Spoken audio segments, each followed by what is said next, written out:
guys, and welcome back to my channel, and if you're new, hello, I'm happy to have you here.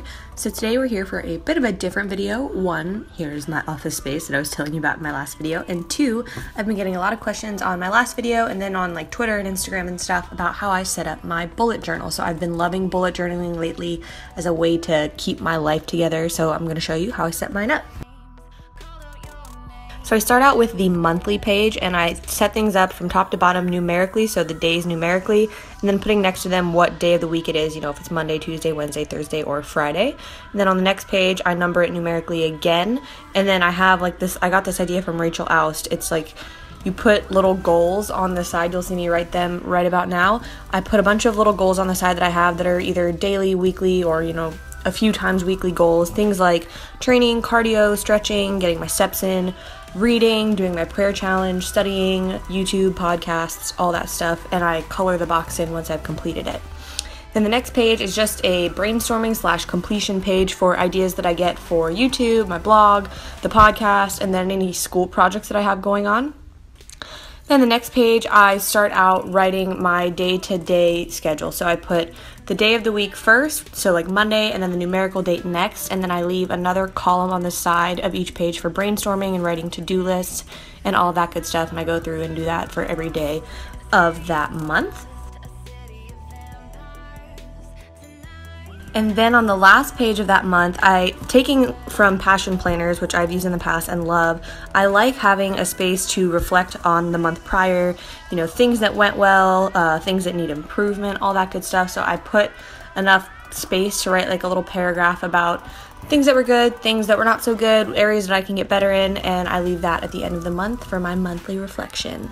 Reflection is such an important part of growing as a human being, and so just having that in my planner, that's something that I use every day, forces me to do it, and it also sets me up for success the next month, especially when it comes to knowing where I can improve. Then I have a solid game plan for the next month. Hey, these were things that I needed to work on last month, so let's make those better this month. Then going back to the monthly page, this is on the days that are on the monthly page, I pretty much just block in the most important things on those days. So that could be something like a big exam or a project due or an appointment or someone's birthday, things like that. And then the little symbols that I use, what I love about bullet journaling is you can kind of tailor the symbols to your personal liking. So the squares are things that I have for school, and I just color those in once that thing is completed. And then a partial triangle is used for appointments. You just kind of leave the bottom off of the triangle and you complete the triangle when your appointment is done and you've gone to it.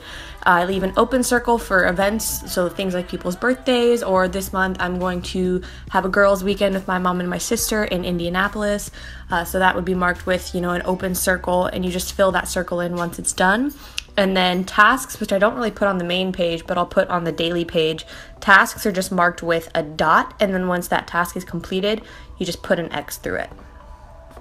So I love bullet journaling, the fact that I get to complete something, so I get to complete the triangle or fill in the square, fill in the circle, to know that I've done it. That's just really satisfying to me, and it helps keep me accountable because it gives me something to, it gives me an action to do once the task is completed or the event's gone to or the exam's done or the project's turned in, whatever it is. And I don't know why, but it helps keep me on track, and it's just a neat and organized way of letting me know, hey, you did that, or hey, you went there, did what you're supposed to do. And so then after I put them on the monthly tab, I go ahead and put them on the corresponding date on the daily section. So if I put in the monthly tab that I have an exam on September 12th, then I'm going to go flip to September 12th and be like, hey, you have an exam that day. And so then when it's completed, I fill it in on the daily tab in the monthly tab.